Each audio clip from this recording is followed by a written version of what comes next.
過去一周，香港三大紅人一定要數刑事檢控專員周天行、高級檢控官陳詠琛同埋新會商會中學校長李卓興。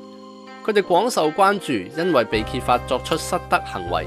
除咗八卦獵奇，公眾仲非常期待佢哋將會被點樣追究，或者通俗一啲講，睇佢哋點死。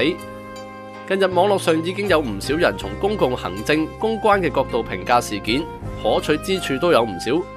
呢條片就借此討論大眾對專業人士、具備公權力嘅人有相當程度嘅道德要求係咪得當？先釐清問題，周天行同陳詠琛算係一組人，佢哋引人非議嘅原因相似。兩人之中，下文集中講周天行，李卓興又犯另一啲錯，就分別嚟講。展開討論之前，要辨明佢哋犯錯嘅重點。周天行被指控犯下3項：第一，涉嫌運用國安經費享用同辦案無關嘅酒店同餐飲服務；第二，佢已婚，涉嫌同陳詠琛有婚姻以外嘅男女關係；第三，涉嫌濫用職權，提拔並唔合乎資格嘅陳詠琛晉升。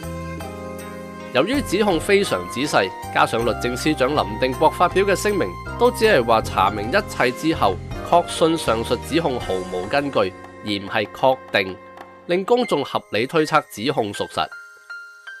李卓興嘅過錯就分2個層次。首先，最為人詬病嘅係，第一，喺新加坡帶領遊學團嗰陣，同當地保安爭執，態度囂張，言辭粗鄙，有影片作證。好多人聚焦於李卓興爆粗，我鄭重提出一個觀點：一句說話係咪合宜，唔在乎佢係咪粗口，而係睇場合。例如某個人面對本來要向市民負責，但係喺天災人禍之後敷衍塞責嘅官員，夾雜粗言穢語痛斥，相信只有極少數反粗口原教旨主義者反對。另外有人衣冠楚楚，氣定神閒，精挑細選詞句，但係極盡詆毀侮辱之能事。有人話嗰啲說話難聽過粗口。討論李卓興失態，唔適宜將粗口呢一點過分抬高。然後2項同事件無關，但係同樣受關注。第二，帶領遊學團期間同師生玩惡俗遊戲，有影片為證。第三，同女教師有不當關係，不合理咁樣提拔嗰啲具特殊關係嘅女教師。喺辱罵保安片段流出之後，多名網民提出上述指控，嗰啲情形好似招納後宮咁。呢個部分未有其他證據支持，當然都唔容易取得。羅列周李2人嘅罪狀之後，可見各項有主次先後之分，但係部分起補充旁證作用，支持公眾對2人所作嘅道德批判。簡單歸納，周天行錯在私用公帑同埋背妻偷食，李卓興錯在唔約制行為言語，唔顧及場合講說話。有人會問，呢啲同佢哋從事嘅專業有關咩？只要佢哋仍然能夠執行職務，私德係點，我哋唔應該干涉，唔應該做道德塔利班。我斬釘截鐵回答，有關。對佢哋嘅道德要求都唔過分，但係個中關係係點，就值得剖析。周天行以法律為專業，首要特質係誠信。我理解好多人會即刻反駁，話法律點樣幫有錢人服務，司法制度點樣扭曲，法治精神遭受點樣嘅破壞。但係要辨明實言同應言嘅分別，法律嘅實踐喺當前社會點樣破弊，唔代表身為檢察官嘅周天行應該跟隨墮落。如果接受公帑聘任，承擔檢控當受制裁嘅人嘅要職，背地裏就值政府嘅信任，可能包括中聯辦，但係未必包括市民。運用公帑喺個人利益之上，當然有違誠信。面對婚姻，本來係對自己對伴侶莊嚴嘅誓約，都可以暗結新歡，咁樣係喺日常生活都缺乏誠信。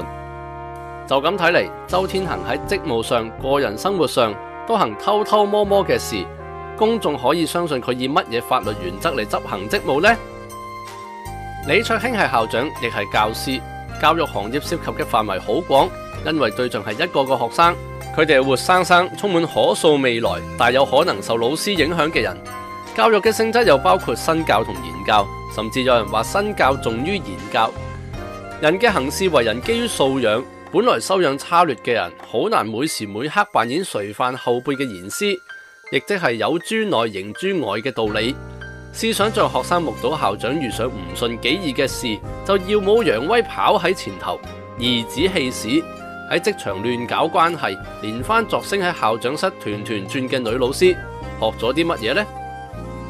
具備誠信、待人和善有禮、注意人際關係嘅界線、任人公正，呢啲係咩道德呢？期望檢察官、校長做到呢啲，唔係苛求佢哋高風亮節，而係達到進入嗰個專業嘅基本門檻，令公眾有信心將服務社會、影響眾人嘅重任交俾佢哋。個別專業人士嘅私德，公眾本來冇時間、冇興趣、冇必要理會，但係缺德嘅人喺專業領域都表現差劣，企喺唔配嘅位置，反映社會點樣嘅狀況？有意見或者中意呢條片，請 comment、like、subscribe、share。有餘力嘅朋友仲可以喺 Patreon 或者 Substack 實質支持，等我哋走得更遠。下條片再見。